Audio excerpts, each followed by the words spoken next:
Good evening, everyone. Good afternoon, everyone. Exactly. Good afternoon.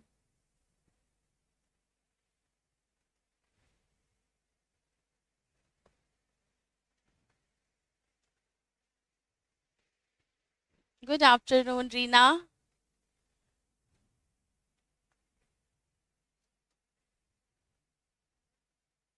Good afternoon, Anupam, Mishra, Savita Rani, Neha, Ajay. Very good afternoon. Good afternoon, Prachi. Good afternoon, Pragati.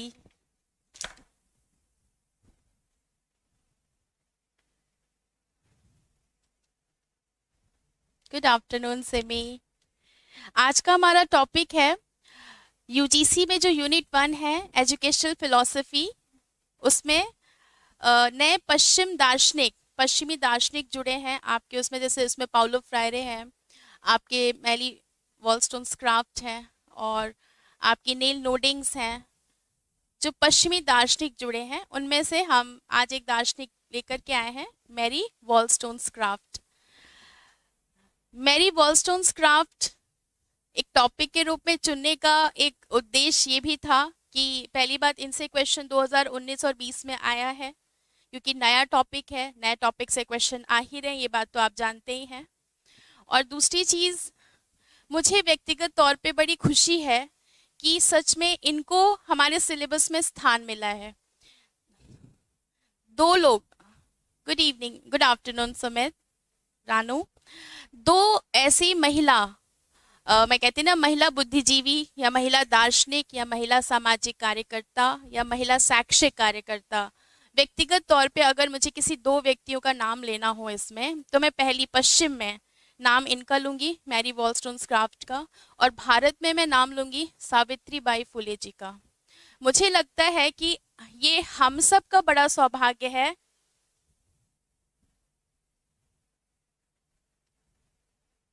Chapter clear हो गया है क्या ma'am जी? सविता, आपके question का मतलब मुझे समझ में नहीं आया।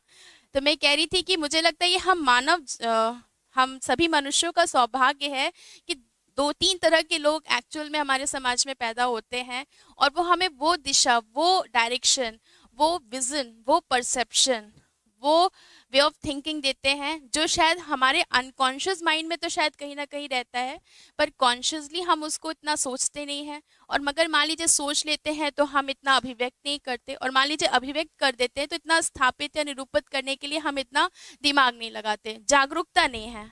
तो ऐसे हर उस व्यक्ति का सम्मान करना चाहिए। हाँ, पेडागोजी चैप्टर क्लियर हो गया है, अब असेसमेंट बचा है, उसमें ब्लूम की टेक्सोनॉमी वगैरह बची है, वो हम नेक्स्ट किसी वीडियो में चलते रहेंगे। फिलहाल अभी तो मेन वो है ना, उसको वो हम लोगों का ऑब्जेक्टिव है कि मैक्सिमम नए टॉपिक जिससे 19 20 21 में क्वेश्चन आए हैं हम उसकी पब्लिक क्लास करते रहे। तो मुझे बहुत टाइम से स्टूडेंट्स कह रहे थे कि फिलोसफी का कोई एक टॉपिक भी मैम लेके आप पढ़ाइए, तो मैंने फिलोसफी का फिर यही टॉपिक एक चुना है, मैरी वॉलस्टोन्सक्राफ्ट। मैरी वॉलस्टोन्सक्राफ्ट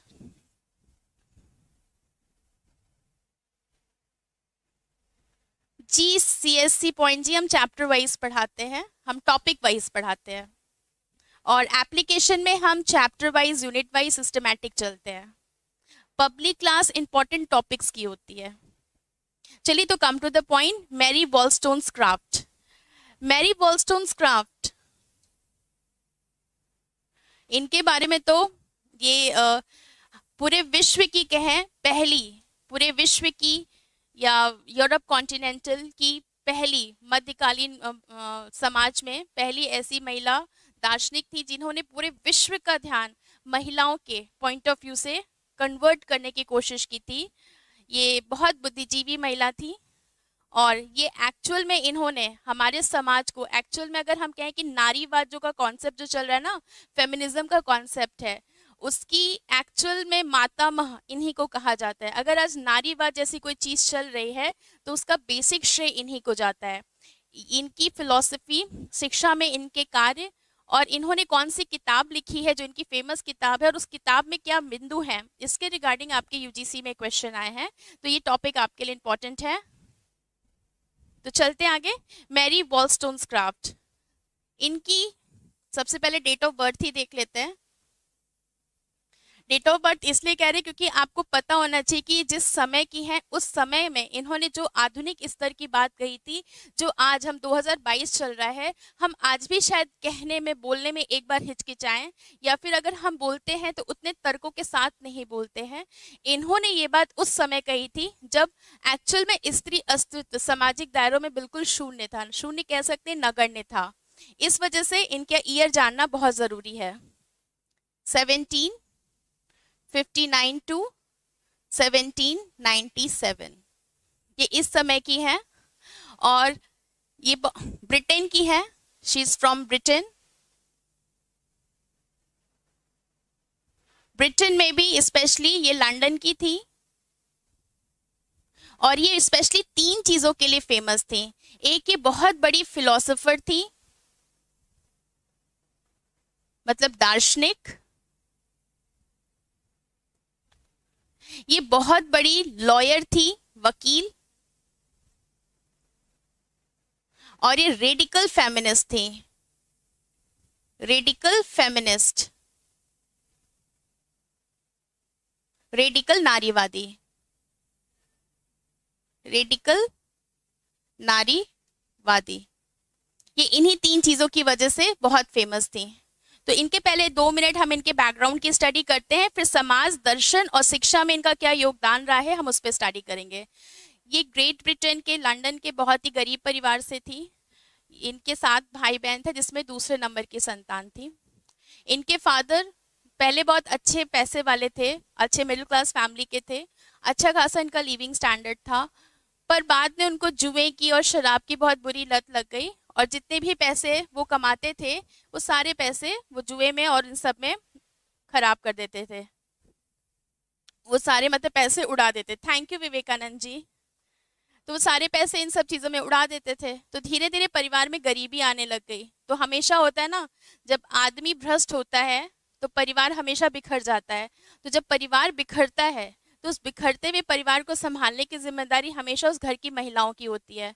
तो ये इनके जो फादर थे, इनकी मदर को बहुत पीटते थे, मारते थे। यही थी बड़ी, इनके भाई बहन छोटे थे। तो यही अपनी मदर की अपने फादर से रक्षा भी करती थी। इस एक कहीं पे इंसिडेंट है कि इनके पापा इनकी मम्मी को मारने के लिए जब कमरे में जाते थे तो ये दरवाज़ा बंद करके अंदर से कहती थी अपनी मम्मी से कि दरवाज़ा आप बंद करके रखिए, और ये बाहर से बंद रख देती थी और दरवाजे पे खड़ी हो जाती थी और अपने पिता को अपनी माँ के कमरे में जाने नहीं देती थी, खड़ी रहती थी। तो इनके पिता इन्हें भी मारते थे, पर ये मार खा लेती थी, पर अपने फादर को माँ के पास नहीं जाने देते थे कि माँ को वो पीटेंगे। और पिता फिर पैसा देना उन्होंने बंद कर दिया। तो बड़ी कम उम्र से इन्होंने काम करना शुरू कर दिया। तो काम करना शुरू कर दिया तो एक्चुअल में घर की मुखिया यही बनने लगी, अपने भाई बहनों का पिता बन गई बहुत कम उम्र में। इसीलिए इनके व्यक्तित्व का विकास, परिपक्वता, मैच्योरिटी का विकास बहुत जल्दी होने लगा, क्योंकि कम उम्र में बहुत बड़े लेवल की जिम्मेदारी आ गई थी। इसी जिम्मेदारी इस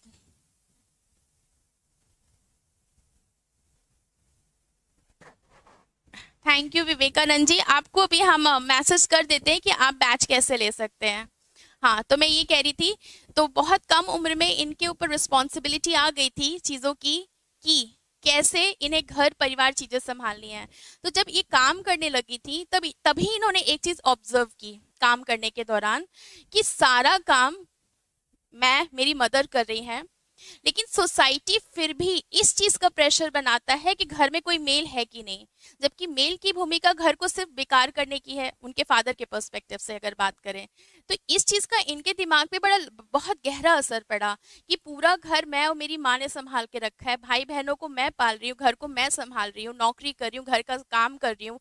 इन्होंने देखा कि एक महिला घर के बाहर 12 घंटा दे रही है, घर के अंदर भी तो काम होता है, घर के अंदर 8 घंटा दे रही है, 4-5-6 घंटा सो रही है, और वही घर का जो मेल है वो बाहर काम करता है। और बाहर किसके आधार पे काम करता है? जब घर में एक महिला उसको खाना बना के खिलाती है, उसके कपड़े, उसके बेसिक्स पे पूरा ध्यान देती, तभी तो वो बाहर निकल के काम कर पाता है। ये बात मेरा व्यक्तिगत कोई स्टेटमेंट नहीं है, ये बात मैरी वॉलस्टोन्सक्राफ्ट ने कही, क्योंकि उन्होंने ये चीज कही थी। अगर हम इस चीज को अगर आज के समय में एक पिक्चर के एग्जाम्पल से देखें तो आप लोग ने सांड की आग देखी होगी, जिसमें भूमि पेडनेकर और तापसी पन्नू थी, उसमें लास्ट के क्लाइमेक्स सीन से पहले वो क्या कहती थी कि हमारे मतलब खाना हम बनाए, चूल्हा चौका हम करें, झाड़ू पोछा बर्तन हम करें, कपड़े हम धोएं, खेतों में जाके काम हम करें, ईटा मिट्टी हम बैठ करके ढोएं, और ये हमारे जो घर के जो मेल हैं वो क्या करते हैं, वो जाते हैं बस मार्केट में जाके सामान रख के चले आते हैं और पैसा ले आते हैं, सारा पैसा वो रखते हैं।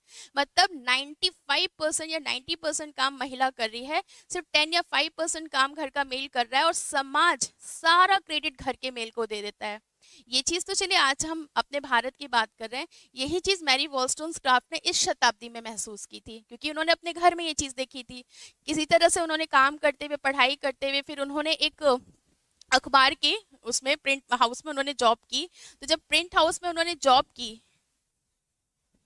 प्रिंट उसमें वहां पे जब उन्होंने जॉब की वहां पे, तो उन्होंने आर्टिकल छोटे छोटे लिखना शुरू किए इसी के रिगार्डिंग, कि एक हमारे समाज में एक महिला और पुरुष की भूमिका में क्या फर्क है। एक महिला मैक्सिमम कंट्रीब्यूशन देने के बाद भी समाज में पुरुषों का वर्चस्व क्यों है, जबकि पुरुष उस वर्चस्व को के लायक नहीं है। ऐसे करके उन्होंने कई सारे आर्टिकल लिखे। और ये नॉर्मल सी बात है, जैसे अभी कुछ दिन पहले कपिल शर्मा का शो आया था, जिसमें अजय देवगन अपनी फिल्म, कोई नई फिल्म आ रही ना जो एरोप्लेन पायलट उसमें वो बना है, उसका वो प्रमोशन करने के लिए कपिल शर्मा के शो में आया। तो शो में ऑडियंस में बहुत सारे पायलट भी थे। एक पायलट उठा था तो उसने ये कहा था कि मैं अगर एक अच्छी फ्लाइट उड़ा लेता हूँ, पैसेंजर्स को टाइमली घर पहुंचा देता, तो उसका पूरा क्रेडिट सिर्फ और सिर्फ मेरी वाइफ को जाता है। जस्ट बिकॉज ऑफ दैट, मेरी 4 बजे की फ्लाइट होती तो मेरी वाइफ 2:30 बजे उठती है, मेरा टिफिन खाना, मेरा कपड़े से लेकर के, मेरी हेल्थ से लेकर के, घर के बैलेंस को लेकर सारा काम वो करती है। और मैं उसके इस चीज पे इतना डिपेंडेंट हूँ कि मैं अपने बाहर काम में परफॉर्मेंस दे सकता हूँ। बहुत नॉर्मल सी बात है, आप बाहर परफॉर्मेंस तभी दे सकते हैं ना जब आपका बेसिक बड़ा स्ट्रांग होता है। जैसे मैं अपनी बात करूं, एक दिन मेरी कुक नहीं आती, मेरी टीचिंग में इफेक्ट आ जाता है, क्योंकि जो परफॉर्मेंस, जो प्रेशर मुझे यहाँ देना पड़ता है, फिर वो 2.5 घंटा मुझे किचन में लगाना पड़ता है। तो परफॉर्मेंस में कोई प्रॉब्लम ना है तो उस दिन हम लोग जोमेटो से खाना मंगा देते हैं। तो मैं बता रही हूँ कि घर का एक बेसिक रोल कितना इंपॉर्टेंट होता है। ये मैरी वॉलस्टोनक्राफ्ट ने कहा था कि एक फीमेल घर और बाहर दोनों को बराबर लेवल पे संभाल सकती है, और पुरुष अगर बाहर जाके काम करके धन कमा रहा है, ये उस समय की बात है, धन कमा रहा है, तो उसको कमाने के लिए उसके पीछे का सपोर्ट सिस्टम एक औरत बनती है। लेकिन औरत बाहर काम करने जाती है तो उसके पीछे का सपोर्ट सिस्टम एक पुरुष नहीं बनता। पुरुष का सपोर्ट सिस्टम क्या है, अगर हम आज के समय की बात करें, मान लीजिए गाड़ी से जा रही तो गाड़ी तक छोड़ दिया, या फिर मान लीजिए कहीं वो रूम देखने जा रही तो रूम में साथ में चला गया। इससे ज्यादा बाकी सारी चीजें मैनेज करना, बैलेंस करना तो महिलाओं का काम है। मैरी वॉलस्टोनक्राफ्ट ने यही चीजें लिखना शुरू कर दिया, आर्टिकल। तो जब इन्होंने शुरुआत में आर्टिकल लिखना शुरू हुआ, क्योंकि वो उस समय पुरुषों का वर्चस्व था हमारे समाज में, तो इनके लोग एंटी होना शुरू हो गए और इनको नौकरी से निकाल दिया। तो उसी समय इनकी फ्रेंडशिप हुई थी, मतलब उसी प्रिंट हाउस में इनकी एक फ्रेंड बनी थी। उनको इनका काम पसंद आया था क्योंकि वो फीमेल थी। तो उसने कहा था कि मैरी तुम लिखो, तुम्हारी चीज़ों को पब्लिश मैं कराऊंगी, भले तुम्हें जॉब से हटा दिया गया है। तो वो थोड़ा छोटा आर्टिकल लिखना उन्होंने शुरू कर दिया था। इस तरह से इनका बैकग्राउंड बना था मैरी वॉलस्टोनक्राफ्ट का। अब चलते हैं एग्जाम के पॉइंट ऑफ व्यू से। हमारे सिलेबस में मैरी वॉलस्टोनक्राफ्ट इसलिए जुड़ी हैं क्योंकि मैरी वॉलस्टोनक्राफ्ट ने पूरे विश्व का ध्यान इस चीज पे डाला था कि महिला की भूमिका समाज में और परिवार में क्या होती है, इसकी अनदेखी की जा रही है और इसको इम्पोर्टेंस देनी चाहिए। पूरे विश्व में पहली बार इन्होंने ये ध्यान खींचा, क्योंकि ये वो समय था, आप ध्यान देंगे, रूसो जी का समय था। इन्होंने रूसो तक का विरोध किया था, क्योंकि रूसो ने भी कहा था कि महिला रोमांस के लिए बनी होती हैं। तो इन्होंने स्पष्ट तौर पे कहा था कि महिलाएं रोमांस के लिए नहीं होती, महिलाएं एक बुद्धिजीवी प्राणी हैं। इन्होंने पूरे विश्व का ध्यान इस चीज पे खींचा था। हेलो मालिका। इन्होंने पूरे विश्व का ध्यान इस चीज पे खींचा था कि महिलाओं को होम साइंस की शिक्षा नहीं देनी चाहिए, मतलब देनी चाहिए अगर उनकी मर्जी है तो, जबरदस्ती नहीं। क्योंकि वो समय था जब महिलाओं को शिक्षा में सिर्फ होम साइंस सिखाया जाता था, घर को संभालने की विद्या। इन्होंने कहा था उस समय महिलाएं तार्किक शिक्षा, वैज्ञानिक शिक्षा, तकनीक की शिक्षा नहीं लेती थी। इन्होंने पूरे विश्व का ध्यान इस चीज खींचा कि महिला क्यों नहीं वैज्ञानिक शिक्षा ले सकती, तकनीकी शिक्षा ले सकती है। और मैं आपको कह दूं, यूरोप कॉन्टिनेंटल और अमेरिका में अगर आज महिलाएं वोट दे सकती हैं और महिलाएं घर से बाहर निकल के काम कर रही हैं, एक वर्किंग मदर होने के साथ साथ होम मेकर, रिस्पेक्टेबल कॉन्सेप्ट और सिंगल मदर, इन सब का अगर आज एक पॉजिटिव पॉइंट ऑफ व्यू बना है या पॉजिटिव वे में एक डिवोर्सी महिला को देखा जाता है, इन सब की क्रेडिबिलिटी जाएगी इनको। शायद ये ना होती तो आज भी हम इस चीज की कल्पना नहीं करते, क्योंकि पूरे विश्व का ध्यान इन्होंने अपने आर्टिकल्स और अपनी किताब के माध्यम से खींचा था। अब आगे चले तो चलते हैं सबसे पहले इनके थॉट्स पे, क्योंकि इन्होंने जो किताब बोली थी, इनकी जो किताब जिसके रिगार्डिंग यूजीसी में एग्जाम होता है, मतलब यूजीसी के एग्जाम में क्वेश्चन आता है, हम उस पे बाद में चलेंगे, हम पहले इनके पॉइंट्स पे चलते हैं। तो सबसे पहले इन्होंने क्या कहा, इवन अगर इसको कहें इनके कथन, स्टेटमेंट, स्टेटमेंट में इन्होंने सबसे पहले कहा कि महिला एक तार्किक प्राणी है। ये इनका सबसे पहला कथन था, क्योंकि इस समय अगर हम 17वीं शताब्दी की बात करें तो यही था कि महिलाओं का काम है घर में रहना, घर में रहना, घर में रहकर बच्चे संभालना, बच्चे पैदा करना, शादी करना, बस इसके अलावा कुछ नहीं, हस्बैंड और बच्चों के अंडर में रहना, यही कॉन्सेप्ट था। तो सबसे पहले इन्होंने कही महिला एक तार्किक प्राणी होती है। दूसरा इन्होंने कहा कि महिला तीन चीजों के लिए बिल्कुल नहीं हो सकती, मतलब ये महिलाएं नहीं होना चाहती हैं, सोसाइटी ने उनको ऐसा बना के रखा है। जैसे महिलाएं अपनी ब्यूटी कॉन्शियस होती हैं, सोसाइटी ने उनको बना के रखा है। महिलाएं कपड़ों को लेकर के बड़ी कॉन्शियस रहती, सोसाइटी ने उनको ऐसा बना के रखा है। और महिलाएं जी बिल्कुल अनुपम जी, और महिलाएं बिल्कुल भी रोमांस या वो कहते ना प्लेजर के लिए नहीं होती हैं, ये चीज इन्होंने कही थी। तो इन्होंने कहा था कि महिला पर्टिकुलर 3-4 चीजों के लिए नहीं होती है। वो 3-4 चीजें हैं जिसमें इन्होंने साफ कहा था, not for pleasure, not for pleasure. Pleasure का मतलब है किसी दूसरे जेंडर को सुख और आनंद देने के लिए नहीं है। वो जो हम पूरे विश्व के कॉन्सेप्ट उस समय हुआ नहीं करता था कि हस्बैंड बाहर से आ रहा है या घर का मेल आ रहा है, दौड़ दौड़ के चाय पानी नाश्ता, जी हुजूर बताइए आज्ञा दीजिए क्या करना है, ऑल दैट, इन सब चीजों के लिए एक महिला नहीं बनी होती है। दूसरा इन्होंने कहा था महिला is not for the sex, अगर है तो ये उसकी अपनी मर्जी होनी चाहिए, ये भी सोसाइटिकल बाउंड नहीं होना चाहिए। फिर इन्होंने कहा था कि महिला is not for the beauty, वो सौंदर्य के लिए नहीं बनी है, not for beauty, no for sex, no for beauty. और इन्होंने ये भी कहा था कि एक महिला, और इन्होंने ये भी कहा था कि एक महिला, अब मतलब वो फॉन्डनेस की, मतलब फॉन्डनेस मतलब अपने शरीर, नैन नक्श, खूबसूरती, कपड़े, मतलब जो फुल टाइम एक महिला को जो शारीरिक ऑब्जेक्ट के रूप में देखा जाता है उसके पॉइंट ऑफ व्यू से नहीं होती। तो इन्होंने कहा था female is no as object, ये एक शारीरिक सौंदर्य के रूप में एक महिला नहीं होती, ये इनका स्टेटमेंट था। और इन्होंने कहा था कि महिला विकास से ही समाज प्लस राष्ट्र का निर्माण संभव है, इन्होंने कहा था। अगला स्टेटमेंट इनका था कि महिलाओं को कुछ स्तर पे उनकी स्वयं की मर्जी होनी चाहिए, समाज द्वारा थोपी नहीं। इन्होंने महिला मर्जी पे बहुत ज्यादा बल दिया था।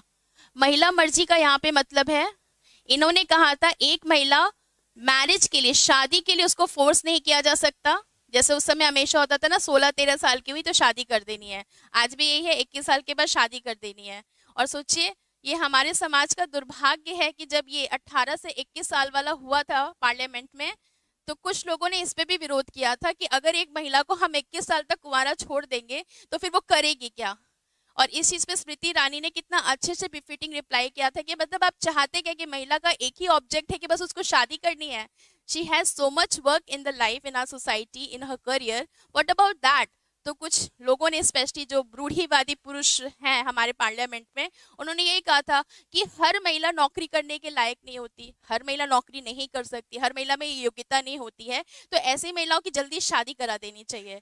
तो स्मृति ईरानी ने भी तो यही कहा था, अगर महिला ऐसी है तो मतलब उसका पालन पोषण ऐसा हुआ है, और ऐसा हो ही नहीं सकता। अगर एक महिला अयोग्य है कि वो काम नहीं कर सकती, तो ये पुरुष भी तो हो सकता है। तो ऐसे अयोग्य लोगों की तो और शादी नहीं करानी चाहिए, क्योंकि लोग शादी करके बच्चे पैदा करके समाज और घर परिवार पे बोझ ही तो बनते हैं। तो अयोग्य की तो और भी शादी नहीं करानी चाहिए, ये स्टेटमेंट था। सोचो ये आज के समय में भी हम इन सब बातों को लेकर के बहस करते हैं, तार्किक बातों को स्वीकार नहीं करते। और आप खुद सोचिए कि मैरी वॉलस्टोनक्राफ्ट को कितना संघर्ष करना पड़ा होगा यही बात कहने के लिए।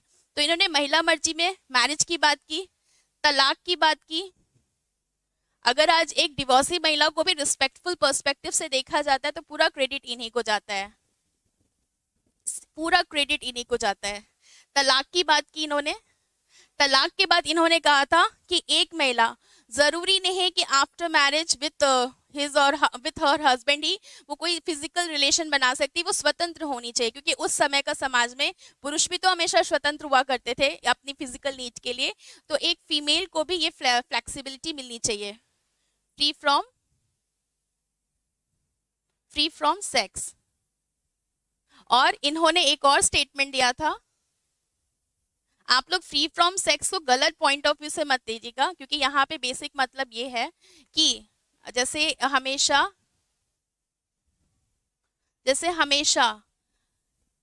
हमेशा एक चीज होती है ना कि हमने इस चीज के लिए पुरुषों को बहुत फ्री करके रखा है पर महिलाओं के लिए टैग और टैबू बना दिया है। इस चीज को सोचिए 17वीं शताब्दी में मैरी वॉलस्टोनक्राफ्ट ने यह चीज कही थी कि एक महिला की अपनी मर्जी होनी चाहिए to choose her partner regarding anything, और हमें इस चीज का प्रेशर नहीं एक महिला पे बनाना चाहिए किसी भी चीज के लिए। और ये बात फैक्ट है। नेक्स्ट है, इन्होंने कहा था, इनका सबसे फेमस स्टेटमेंट है कि विवाह एक वैश्यावृत्ति है। विवाह एक वैश्यावृत्ति है, ये इनका स्टेटमेंट है। और मैं आपको बता दूं यूपीएससी में पूछा भी गया था एथिक्स की क्लास में कि स्टेटमेंट किसने दिया है, विवाह एक वैश्यावृत्ति है। समाजशास्त्र में क्वेश्चन पूछा जाता है, क्योंकि मैरी वॉलस्टोनक्राफ्ट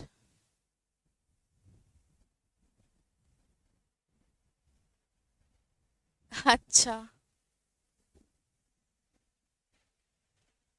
ठीक है, विवाह एक वैश्यावृत्ति है। और फिर इनका कथन नेक्स्ट था, लास्ट स्टेटमेंट था, तकनीकी, तार्किक व वैज्ञानिक शिक्षा की अधिकारिणी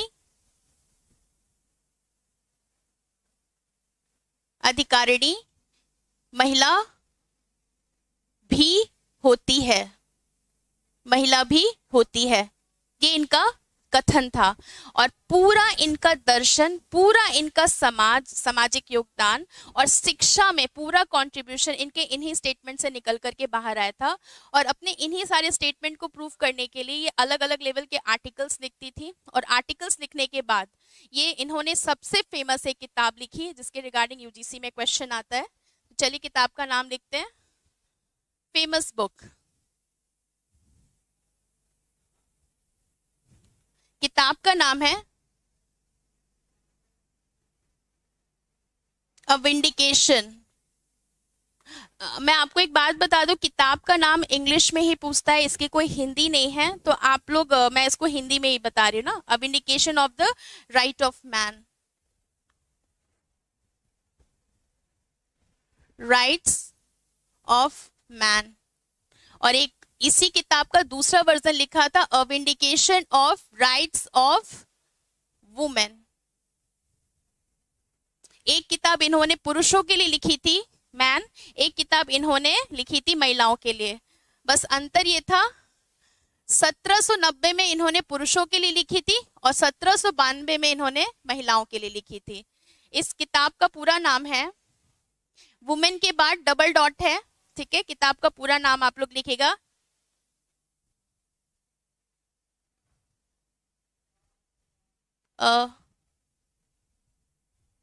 विनोद जी क्या गलत बोल दिया बताइए? A vindication of rights of man सही तो है, इसमें गलत क्या बोला है? With structure on political and moral subject, with structure of political and with structure of political and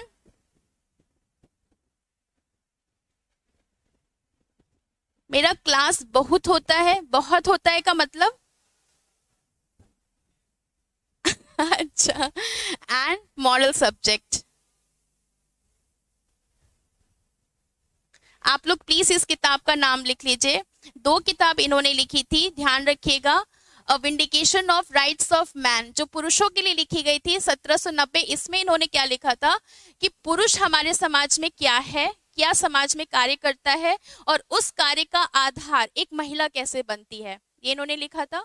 और फिर इन्होंने 2 साल बाद किताब लिखी a vindication of rights of women 1792 में, जिसका पूरा नाम है with structure of political and moral subject, जिसमें इन्होंने बकायदा ये चीज बताई है कि एक महिला का समाज, परिवार, राष्ट्र के निर्माण में क्या योगदान होता है, होना चाहिए, और कैसे एक वर्चस्ववादी जेंडर मतलब पुरुष वर्ग कैसे इतनी बड़ी चीज की अवहेलना और अवज्ञा करता है और करता आ रहा है।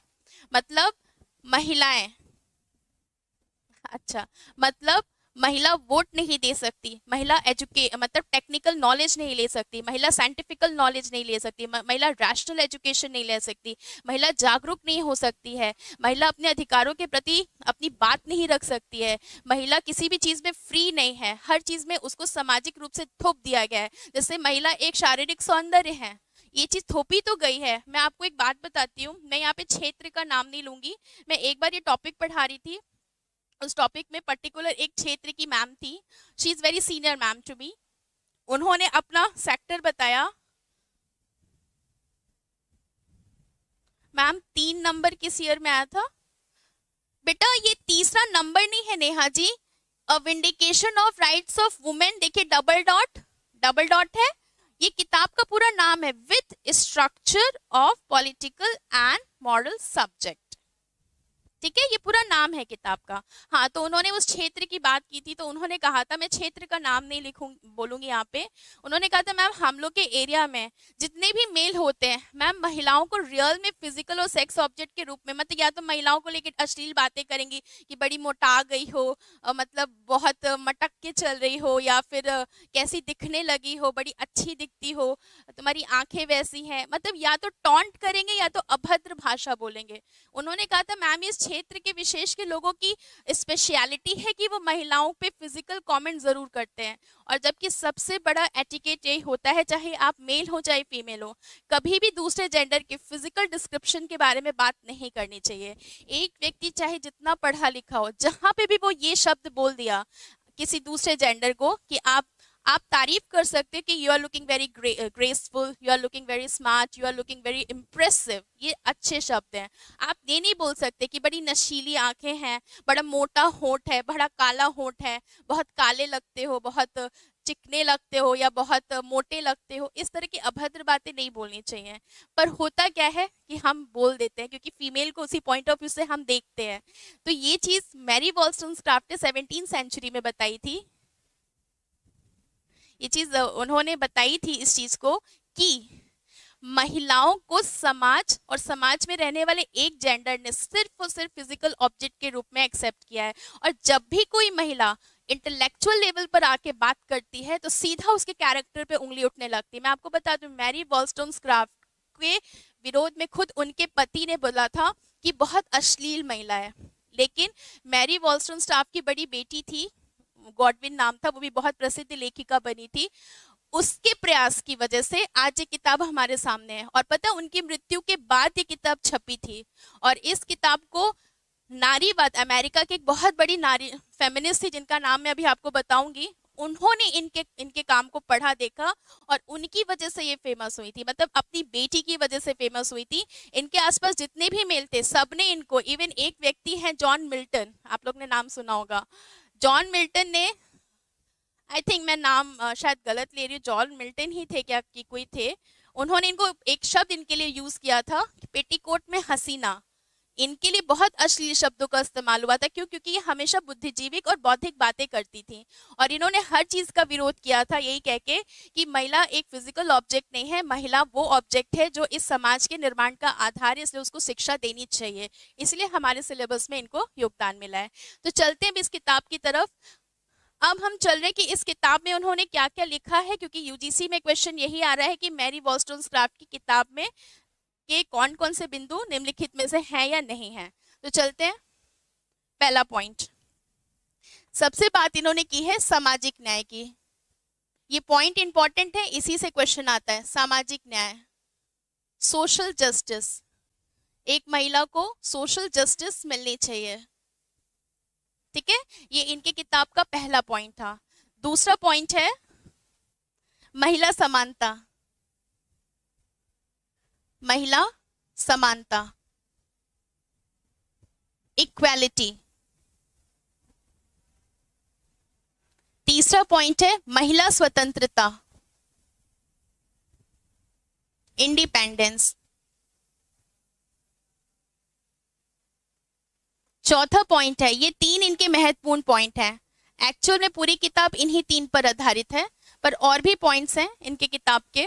ठीक है, नेक्स्ट है, इन्होंने अपनी किताब में लिखा है पितृसत्ता का विरोध किया है। पितृसत्ता का विरोध।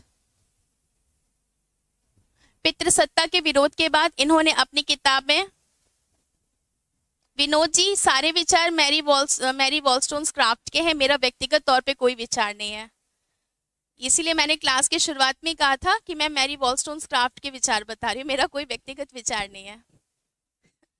नेक्स्ट है महिला संवेदनशील नहीं होती है, उसको जबरदस्ती संवेदनशील बनाया जाता है। ये मैरी वॉलस्टोन्सक्राफ्ट ने कहा था कि सोसाइटी और परिवार इतना प्रेशर देता है कि तुम बाहर सेफ नहीं हो, हम तुम्हारे साथ है, तुम फिजिकली वीक हो एंड ऑल दैट। तो दिमाग में ये चीज इंड्यूस की जाती है ना, किसी के भी दिमाग में। महिलाओं का नैतिक और आध्यात्मिक शिक्षा में योगदान है। हमारे देश में सावित्रीबाई फुले इसका सबसे बड़ा एग्जाम्पल है। ठीक है, आप सावित्रीबाई फुले की जीवनी पढ़िए, आपको पता चलेगा कितना बड़ा योगदान है। चलिए, नेक्स्ट है इनकी किताब में तार्किक शिक्षा। इन्होंने तार्किक शिक्षा पर बल दिया था।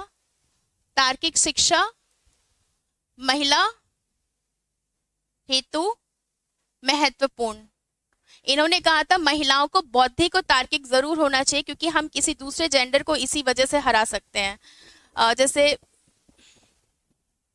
जैसे अभी प्रियंका चोपड़ा ने वुमेन्स डे पे कोई सेमिनार हो रहा था, तो उस पर पता नहीं कोई मीडिया वाले भी हैं, कभी कभी बकवास करते ही हैं, तो वो भी कहने लगे कि मैम बड़ी इक्वालिटी की बात कर रही है, बड़ी ये कर रही हैं आप, क्या आप लोग कोई भारी सामान उठा सकती हैं, क्या वर्स्ट कंडीशन में रह सकती हैं, क्या आप लोग लंबे लंबे ट्रैवल लंबे समय तक बिना खाए पिए कर सकती हैं, या फिर आप लोग पूरे 30 डेज मंथ में आप लोग कंटिन्यू एक ही जॉनर में रह सकती हैं, आपके ऊपर सोसाइटी का प्रेशर तो नहीं रहता। बहुत सारे लेवल की वो बात कर रहा था। तो प्रियंका चोपड़ा ने बहुत उससे कहा कि सर हम बायोलॉजिकल इक्वालिटी की बात नहीं करते, क्योंकि biological man and women are difference. We are talking about the cerebral equality, मानसिक योग्यता, बौद्धिक योग्यता, बौद्धिक समानता। यही बात मैरी वॉलस्टोन्सक्राफ्ट ने की थी कि बौद्धिक समानता हम सभी प्राणियों में समान होनी चाहिए। इसीलिए इन्होंने जॉन मिल्टन के ईव के कॉन्सेप्ट का विरोध किया था। जॉन मिल्टन ने अपने एक किताब में ईव को एक बहुत शक्तिशाली पुरुष बताया था, और उनकी एक फीमेल जो नायिका थी वो एक खूबसूरत, प्यार मोहब्बत वाली, रोमांस देने वाली, उनको मतलब उनके वो खाली टाइम पे उनको प्लेजर देने वाली महिला थी। तो उन्होंने यही कहा था कि जॉन मिल्टन जैसे इतने बड़े बुद्धिजीवी को एक महिला का किरदार इतना निम्न स्तरीय लिखना मुझे सही नहीं लगता। क्या महिला सिर्फ प्लेजर, रोमांस और रोमांटिक गाने, रोमांटिक सीन्स के लिए बनी है? महिलाओं की भी तो एक इंटेलेक्चुअलिटी होती है, हम पिक्चरों में या किसी किताब में ये क्यों नहीं दिखाते हैं? ये चीज मैरी वॉलस्टोन्सक्राफ्ट ने कहा था, और पूरे विश्व में ऐसी बात कहने वाली ये पहली महिला थी, इसीलिए ये सिलेबस में है। मैरी वॉलस्टोन्सक्राफ्ट के बाद ही नारीवादियों की झड़ी लगकर आई थी। अगर वो ना होती तो शायद वोट देने का अधिकार, ये सब चीजें अमेरिका की महिलाओं को भी नहीं मिलता। आज महिला अस्तित्व का जो भी एक ग्रेस है पॉजिटिव, उस सब का क्रेडिट इनको जाता है। तो नेक्स्ट चलते हैं।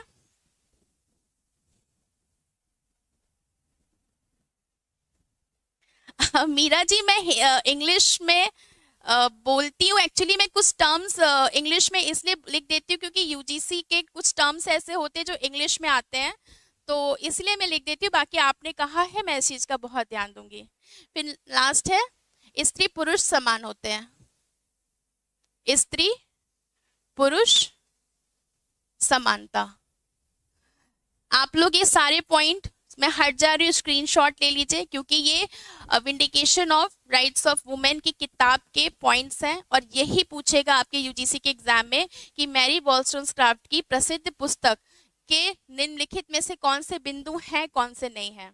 पाउलो फ्रायरे की भी क्रिटिकल पेडागोजी से भी यही क्वेश्चन यूजीसी ने पूछा है। तो जो भी आपके नए विचारक जुड़े हैं, उनकी किताब और उनकी विचारधाराओं को बहुत ध्यान से आप समझिए। तो आप लोग इसको नोट डाउन कर लीजिए।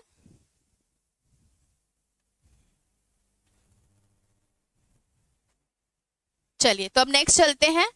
मैरी वॉलस्टोनक्राफ्ट ने समर्थन किस चीज का किया है? अब उनके समर्थन पे चलते हैं, क्योंकि इसी समर्थन से शिक्षा में उनकी नींव पड़ी थी, शैक्षिक विचारधारा की नींव पड़ी थी। तो समर्थन बहुत इंपॉर्टेंट है। तो सबसे पहले इन्होंने लैंगिक विभेदिता, लैंगिक विभेदिता गलत है, इस चीज का समर्थन किया है कि हाँ बिल्कुल गलत है। सोचिए, उस समय तो हमारा भारत सती प्रथा जैसी चीजें कर रहा था, और बहुत बाद में राजा राम मोहन राय वगैरह लोग आए थे जिन्होंने महिला अधिकारों की बात की थी। 17वीं शताब्दी में पूरे विश्व का ध्यान महिला अधिकारों में इन्होंने ही खींचा था। और हालांकि ऐसा कहीं लिखा नहीं है, ही लिखा नहीं है, लेकिन जब मैं मैरी वॉलस्टोनक्राफ्ट को पढ़ रही थी और लाजपत राय और राजा राम मोहन राय वगैरह की भी किताबें बहुत पढ़ी हैं। राजा राम मोहन राय जी ने ये चीज़ अपनी किसी किताब है कि महिला अधिकार को लेके नो डाउट उन्हीं के विचार थे, बहुत बड़े विचार थे। Raja Ram Mohan Roy is awesome personality Indian civilisation, लेकिन उनको भी कहीं ना कहीं से क्योंकि उस समय पश्चिमी सभ्यता ही विकसित थी, तो वहीं से ये विचार लेकर के वो सब भारत में आए थे। जैसे गांधी जी भी तो दक्षिण अफ्रीका में थे, वहाँ के एक्सपीरियंसेस लेके भारत आए थे। तो भारत में भी जो महिला समानता वाली जो बात है, हालांकि भारत तो हमेशा से समानता की बात करता था, पर उसकी झलक मैरी वॉलस्टोनक्राफ्ट की विचारधारा से हमें दिखती है। तो नेक्स्ट चलते हैं। समर्थन इनका नेक्स्ट है, ध्यान दीजिएगा, लैंगिक विभेदिता का इन्होंने विरोध किया था। लैंगिक इसका इन्होंने विरोध किया था। इसके बाद है, ये परंपरा और रूढ़िवादिता के भी विरोध करती थी, मतलब समर्थन नहीं करती थी। यहाँ पे वर्ड करें कि नवीनता, नवीनता व जागरूक विचारों का समर्थन, व जागरूक विचारों का समर्थन।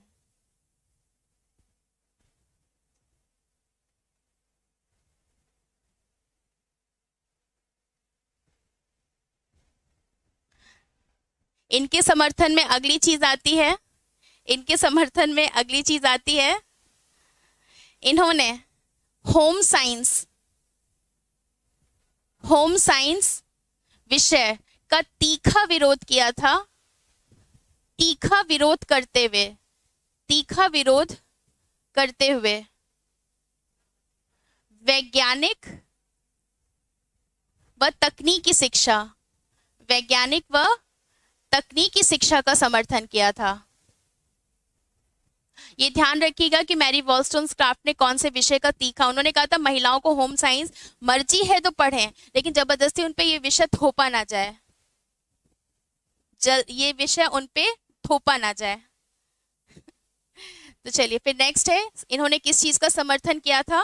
इन्होंने राजनीतिक, राजनीतिक अधिकार महिलाओं को भी मिलने चाहिए, इसका समर्थन किया था। और इन्हीं के इसी कॉन्सेप्ट की वजह से वोट देने का अधिकार महिलाओं को मिला था। ये कॉन्सेप्ट लेके यही आई थी, हालांकि बहुत बाद में अमेरिका वगैरह ने इस चीज को अप्लाई किया था, पर शुरुआत इन्होंने की थी, मैरी वॉलस्टोनक्राफ्ट ने की थी। फिर नेक्स्ट है महिला, महिला बौद्धिक प्राणी है। ये है इनका समर्थन, और इसी समर्थन वाले पॉइंट से इनके शैक्षिक विचारों का जन्म होता है। तो अब चलते हैं इनके शैक्षिक विचारों की तरफ। इनके शैक्षिक विचार क्या थे, क्योंकि शैक्षिक विचार से प्रश्न पूछेगा। मुझे लगता है इतनी देर हमने डिस्कस किया है, आप एक एक पॉइंट पकड़ लेंगे। सबसे पहला शैक्षिक विचार कि तकनीकी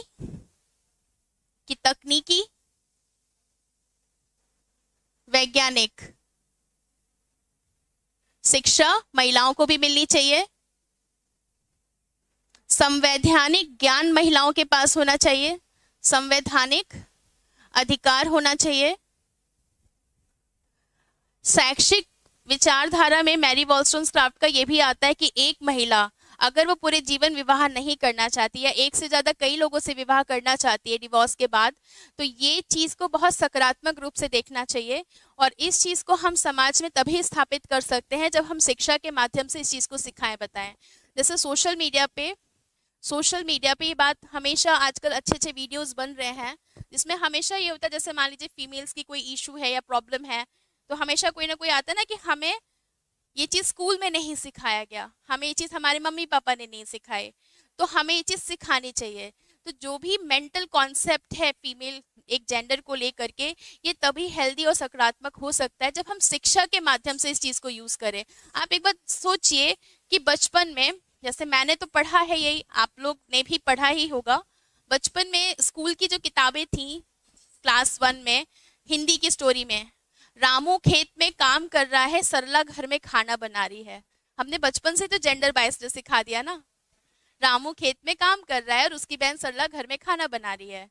मतलब यहाँ पे हमने रोल डिवाइड कर दिया, जबकि इस चीज की स्वतंत्रता हमें देनी चाहिए। और यहाँ पे मैम, अभी किसी ने कहा ना मैम ये आपके अपने विचार हैं क्या, तो मैं यहाँ पे अपने विचार अब बता रही हूँ। मेरा विचार ये है कि अगर एक लड़का नौकरी नहीं करना चाहता, उसको घर में रहना है की एन काम है अर्जुन कपूर की तरह, तो ये भी स्वीकार करना चाहिए। ये भी समाज द्वारा थोपना नहीं कि लड़के को नौकरी ही करनी है, और ये भी नहीं थोपना है कि लड़की को घर ही संभालना है। यही मैरी वॉलस्टोनक्राफ्ट ने कहा था। हालांकि उस समय पुरुषों के साथ तो यही था, तो उन्होंने महिला एक जेंडर को लिया है, ये मेरी व्यक्तिगत बात थी। अब मैरी वॉलस्टोनक्राफ्ट पे चलते हैं। उन्होंने डायरेक्टली यही कहा था कि संवैधानिक अधिकार और विवाह की स्वतंत्रता हमें देनी चाहिए, हमें प्रेशर नहीं बनाना चाहिए, और ये चीज हम सिर्फ शिक्षा के माध्यम से ही कर सकते हैं। फिर है इन्होंने शिक्षा में समानता का सिद्धांत दिया, शिक्षा में समानता का सिद्धांत दिया।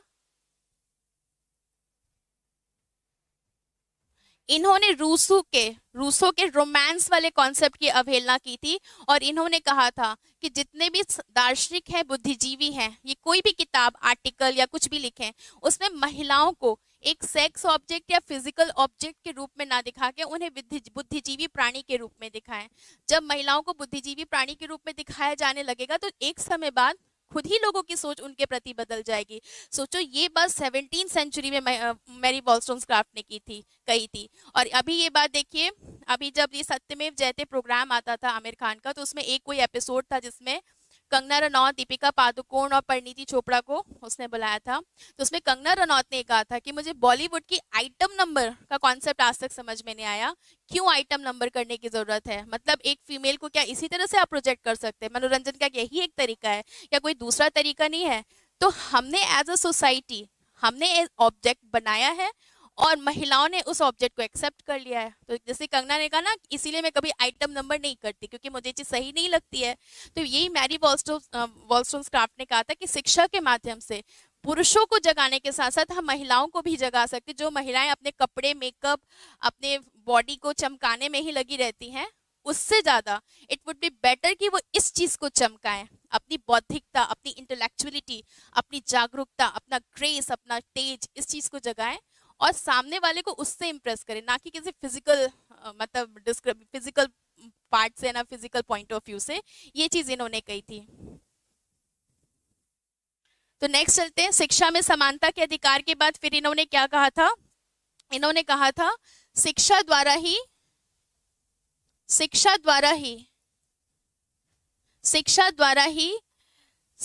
लैंगिक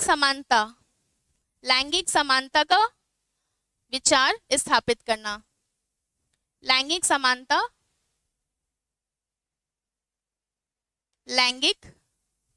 समानता का भाव विकसित करना।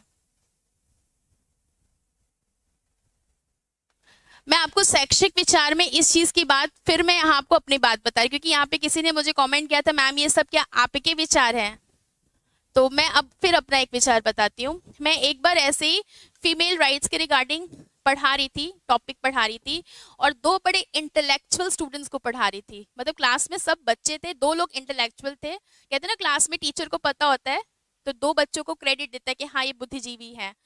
तो वो ऑलरेडी किसी प्रतिष्ठित पद पे थे और वो हायर की प्रिपरेशन के लिए आए थे। वो ऑलरेडी किसी और जॉनर में जॉब कर रहे थे, उन्हें शिक्षा विभाग में आना था, वो पीएचडी कर रहे थे और उनको हायर की प्रिपरेशन करनी थी। ऐसे कोई टॉपिक चल रहा था, तो उसमें एक लड़का था, उसने ये चीज कहा कि मैम मैं ये सब फालतू की बात नहीं मानता, मैम लैंगिक समानता कभी नहीं हो सकती है। आप ही बताइए, मैं जैसे वो कहते चुनाव ड्यूटी लगती है, इतने रिमोट रिमोट एरिया में होती है, लड़कियां वहां जाने से पीछे हटती हैं कि हमें नहीं जाना। अरे आप अधिकार ले रहे हो, रिजर्वेशन ले रहे हो, समानता की बात करते हो, चलो हम लड़के नहीं जाते हैं क्या? ये मैं बात उस व्यक्ति की कर रही हूँ जो डॉक्टरेट था, एक प्रतिष्ठित पद पे कार्यरत था और शिक्षा शास्त्र हायर के लिए पढ़ रहा था। मैंने बस उसको यही कहा कि सर आप अगर शिक्षक बन गए तो I feel very pity to your students, अगर आपकी ऐसी सोच है। मैंने फिर वही कहा ना कि फिजिकल बायोलॉजिकल डिफरेंसेस हैं, इसे हमें स्वीकार करना चाहिए। अगर एक महिला रिमोट एरिया में जाने से कतरा रही है because of the safety reason, और रिमोट एरिया में जाने से दूसरा कतराने का रीजन है कि वहां पे महिलाओं के रिगार्डिंग बेसिक चीजें नहीं होती। जैसे बहुत से, जैसे चुनाव ड्यूटी टीचरों की लगती है, बहुत से टीचर्स आके बताते कि मैम ऐसे ऐसे एरिया में मैम एक टॉयलेट तक नहीं रहता महिलाओं के लिए, बहुत सारी इश्यूज हैं। तो बायोलॉजिकल डिफरेंसेस को आपको एक्सेप्ट करना चाहिए और महिला की रिस्पेक्ट उस पॉइंट ऑफ व्यू से होनी चाहिए। लेकिन अगर एक महिला यहाँ से इंटेलेक्चुअल नहीं है तब आप उसकी आराम से कह सकते कि आप उससे कह सकते कि यू आर नॉट इंटेलेक्चुअल, आप साफ साफ कहिए। लेकिन आप किसी के बायोलॉजिकल डिफरेंसेस के आधार पे किसी को कमजोर और शक्तिशाली तो मत पोर्ट्रेट कीजिए ना, ये तो ईश्वर प्रदत्त चीज है।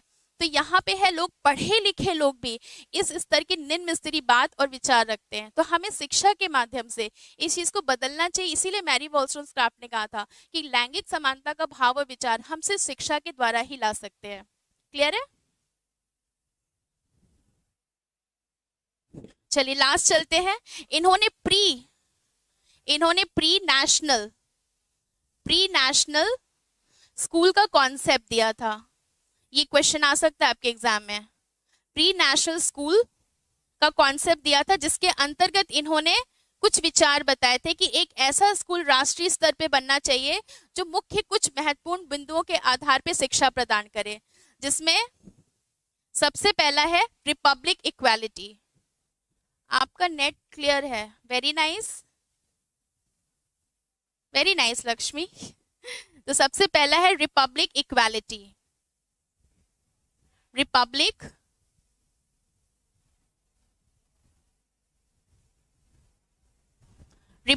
इक्वालिटी। रिपब्लिक इक्वालिटी की हिंदी है संवैधानिक समानता। एक ऐसा स्कूल बने जहां पे संवैधानिक रूप से सब समान हो, ऐसी शिक्षा दी जाए। दूसरा है को एजुकेशन, सह शिक्षा। ये ध्यान रखिएगा, प्री नेशनल स्कूल का कॉन्सेप्ट किसने दिया था? क्योंकि इवान इलिच ने डी स्कूलिंग दी थी, ये यूजीसी में पूछा जाता है। तो अब नया सिलेबस जुड़ा है, ये पूछा जा सकता है कि प्री नेशनल स्कूल का कॉन्सेप्ट किसने दिया था या इसकी स्थापना पर बल किसने दिया था? मैरी वॉलस्टोनक्राफ्ट ने। तो इसमें फिर आता है तीसरा पॉलिटिकल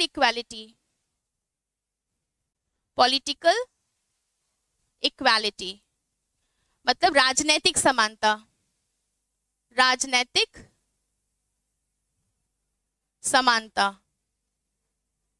और चौथा इनका कॉन्सेप्ट था, ये चौथा कॉन्सेप्ट मैं यहां पे लिख देती हूँ बढ़ा के। चौथा कॉन्सेप्ट था व्यावसायिक प्लस तकनीकी प्लस वैज्ञानिक शिक्षा देनी चाहिए।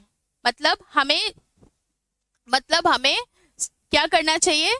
एक ऐसा स्कूल बनाना चाहिए जहां पे व्यवसायिक शिक्षा, तकनीकी शिक्षा, वैज्ञानिक शिक्षा सबको देनी चाहिए, क्योंकि इसी के आधार पर रोजगार के साधन उपलब्ध हो सकते हैं। तो ये मैरी वॉलस्टोनक्राफ्ट का शिक्षा में उनका योगदान था और यही उनके शैक्षिक विचार थे, और इसी के रिगार्डिंग आपके यूजीसी में क्वेश्चन आएगा। इतना क्लियर है? तो चलिए अब हम लास्ट पॉइंट पे चलते हैं।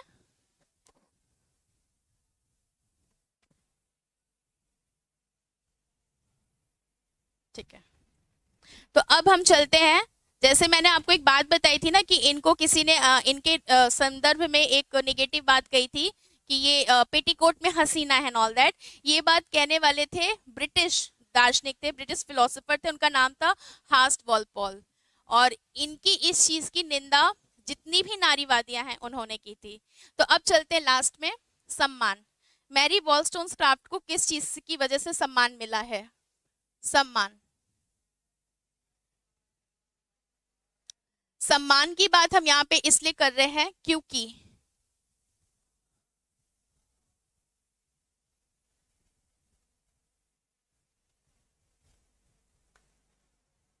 इनकी जो किताब थी मैरी वॉलस्टोनक्राफ्ट की, a vindication of the rights of women, ये जो किताब थी, मैंने आपको जैसे बताया था ना, इस किताब को ये जब इनकी बेटी ने पब्लिश कराया था, और बाद में जाके इस किताब को सबसे ज्यादा हाईलाइट किया था अमेरिकी फेमिनिस्टों ने।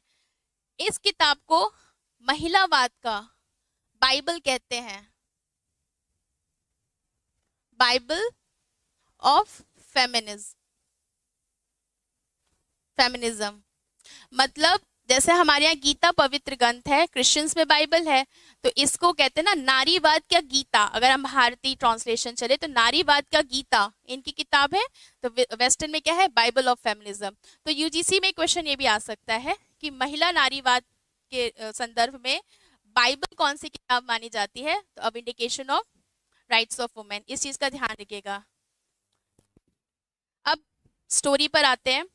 इनकी किताब, क्योंकि ये 97 में खत्म हो गई थी और 1990 से बहुत बीमार चल रही थी, तो इनकी किताब पब्लिश इन्हीं की बेटी ने कराया था। हालांकि जिन हस्बैंड बहुत नेगेटिव के प्रति पॉजिटिव भी हो गए थे, और उन्होंने माय डियर मैरी कहकर के एक आर्टिकल छपवाया था अपना रिग्रेट करने के लिए। स्क्रीनशॉट ले लीजिए, नो इशू। तो बाद में क्या हुआ था कि 1881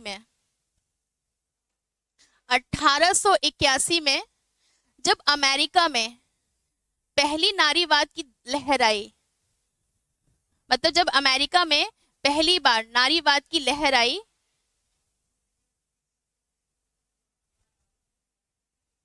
फर्स्ट वेव ऑफ फेमिनिज्म। आपको पता है ना, इस समय चौथी लहर चल रही है नारीवाद की। नारीवाद की पहली लहर 18वीं शताब्दी से शुरू हुई थी, जिसका नेतृत्व किया था जिसका नेतृत्व किया था किसी एक महिला ने नहीं, पूरी कम्युनिटी ऑफ द फेमिनिज्म में। वहां पे एक एसोसिएशन था, उस कमेटी ने किया था, जिसमें किसी का नाम नहीं रखा गया था, क्योंकि नारीवादियों ने यही कहा था कि हमें किसी का नाम नहीं फेमस करना, हमें एक विचारधारा फेमस करनी है। इसमें नाम नहीं इसमें मेंशन था, विचारधारा फेमस हुई थी। तो यहाँ पे इन्होंने कहा था, इन्होंने एक बुक लिखी थी, हिस्ट्री ऑफ वुमेन सफ्रेज, एक किताब थी हिस्ट्री ऑफ वुमेन सफ्रेज, मतलब महिलाओं के संघर्ष का इतिहास। ठीक है, अब इस चीज को, मेरी बात को बहुत ध्यान से सुनिएगा। इस किताब को नारीवाद का सेकंड बाइबल कहते हैं, सेकंड बाइबल ऑफ फेमिनिज्म, नारीवाद का सेकंड बाइबल कहते हैं इस किताब को। इस किताब में आप लोग जब कोई किताब खोलते हैं ना, तो एक अविस्मरणीय पल या डेडिकेशन पेज आता है खोलते ही, जिसमें प्रकाशक का नाम लिखा होता है। प्रकाशक के नाम के बाद फिर 70 पेज डेडिकेशन पेज आता है। उसमें उन नारीवादियों ने जो अमेरिका की थी, पहली वेव में जो थी, उन्होंने अपने उस किताब में सम्मान स्वरूप में पहली बार मैरी वॉलस्टोनक्राफ्ट की इस किताब और उनकी विचारधारा को रखा था। और अमेरिका नारीवादी विचारधारा के आधार पे इनकी इनको और इनकी किताब को प्रसिद्धि मिली थी। मतलब इन्होंने 72 और 1990 और 92 में किताब लिख ली थी, पर फेमस बहुत साल बाद, 50-60 साल बाद जाके हुई थी। और फिर उनकी वजह से फिर इनको मातामह माना गया, नारीवादियों का मातामह। तो यहाँ पे इस टॉपिक को हमारे सिलेबस में इसलिए जोड़ा गया है क्योंकि हमें एक शिक्षा शास्त्री के रूप में ये पता होना, क्योंकि हम शिक्षक बने और शिक्षक की बहुत बड़ी जिम्मेदारी है। तो अगर हम आप सभी यहाँ पे कहीं ना कहीं पढ़ाई रहे हैं या टीचर होंगे ही, एक शिक्षक के रूप में अगर हम समाज में लैंगिक विभेदिता को खत्म नहीं कर सकते तो हमने क्या कंट्रीब्यूट किया शिक्षा में। बहुत इजी है किसी को ब्लेम करना। दूसरी चीज, हम शिक्षा के माध्यम से लैंगिक विभेदिता पे अंतर को समाप्त कर सकते हैं, और हम शिक्षा के माध्यम से स्त्री पुरुष समानता की विचारधारा को बच्चों को सिखा सकते हैं। और हम शिक्षा के माध्यम से ये भी समझा सकते हैं क्यों बायोलॉजिकल डिफरेंस है उसे स्वीकार कीजिए, सेरेब्रल इंटेलेक्चुअलिटी इक्वल होती है उसको भी स्वीकार कीजिए। दोनों चीजें स्वीकार करने वाली हैं। और बायोलॉजिकल डिफरेंसेस होने का ये मतलब नहीं है कि एक फीमेल वीक है या एक पुरुष मजबूत है। बायोलॉजिकल डिफरेंसेस होने का मतलब है कि you should respect each other, चाहे मेल हो चाहे फीमेल हो, दोनों को ही एक दूसरे जेंडर की रिस्पेक्ट करनी चाहिए। और ये चीज हम सिर्फ और सिर्फ हम शिक्षा के माध्यम से कर सकते हैं, क्योंकि ये चीज हमारी सोसाइटी में बहुत गलत है। कहीं पे भी जैसे मान लीजिए बहुत रेडिकल फेमिनिस्ट होती हैं तो वो हमेशा अस्तित्व विहीन पुरुष की कल्पना करती है, ये भी बुलशिट विचारधारा है। या फिर बहुत radical male kind of concept है, वो महिलाओं के लिए ऐसा सोचते हैं। तो किसी एक दूसरे जेंडर को लेकर के कोई नेगेटिव बात मत रखो भाई, समानता के साथ रखो। यही समाज है, यही पृथ्वी है, यही भौतिक संसाधन है, मिलजुल के साथ में रहो।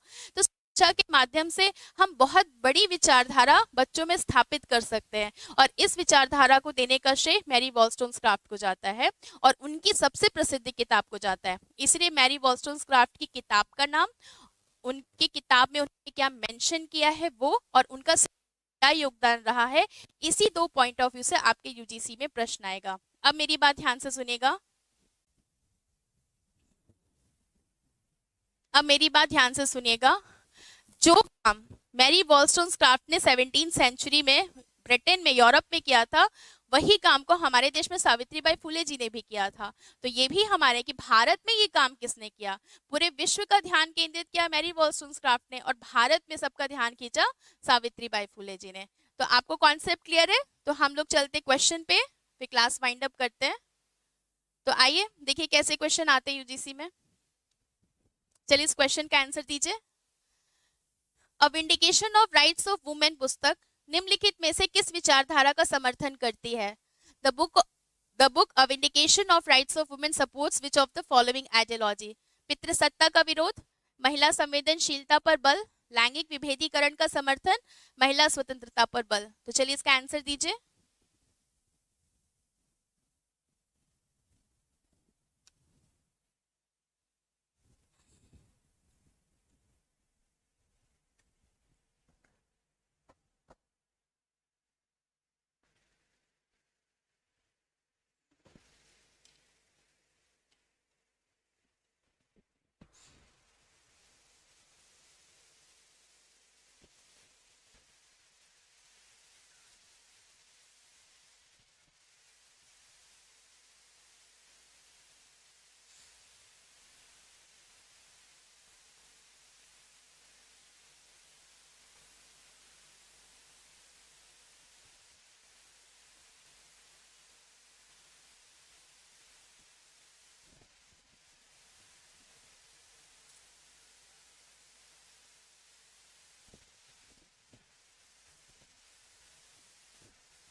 आप लोग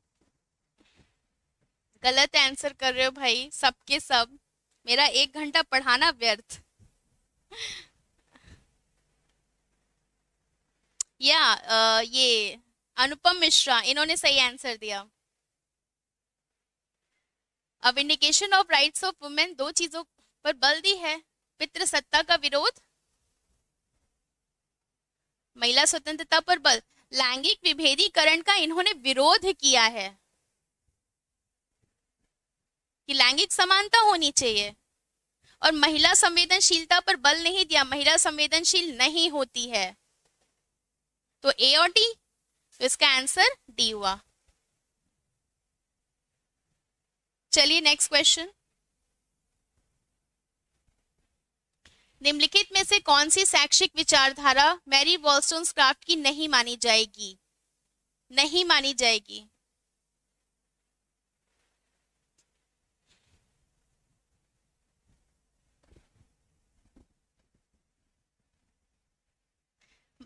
महिलाएं भी तकनीकी शिक्षा की अधिकारिणी हैं। प्री नेशनल स्कूल की स्थापना। महिलाओं को विनम्र होना चाहिए। शिक्षा द्वारा लैंगिक विभेदिता को हटाना। अब इसका आंसर दीजिए।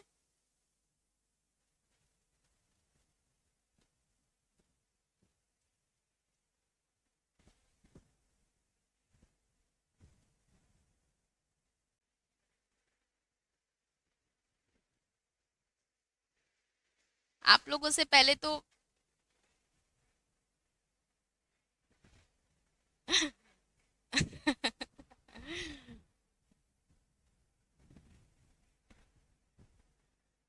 कौन सी विचारधारा? Very nice. सी, महिलाओं को विनम्र होना चाहिए। ये बात इन्होंने बिल्कुल नहीं की है। वो बहुत गुस्सा आती थी, महिलाएं क्यों विनम्र हो भाई। Very nice. चलिए, तो आप लोग को कॉन्सेप्ट क्लियर हुआ मैरी वॉलस्टोनक्राफ्ट? अगर मैं इसकी इसको कंसाइज करूं तो ये ब्रिटेन की थी और इन्होंने महिला स्त्री पुरुष समानता पर बल दिया था। और सबसे इम्पोर्टेंट चीज ये है कि इनके जो शैक्षिक विचार थे वो मध्यकाल के 17वीं शताब्दी के सबसे ज्यादा जागरूक और उत्तर आधुनिक विचार थे, इसलिए इनको हमारे सिलेबस में स्थान मिला है। चलिए, thank you class, thank you for joining, thank you for watching and have a nice evening. जितने भी इसमें एप्लीकेशन के बच्चे हैं, 4 बजे भी एप्लीकेशन पे क्लास होगी, आप लोग एप्लीकेशन पे क्लास ज्वाइन कर लीजिएगा। चलिए, थैंक यू।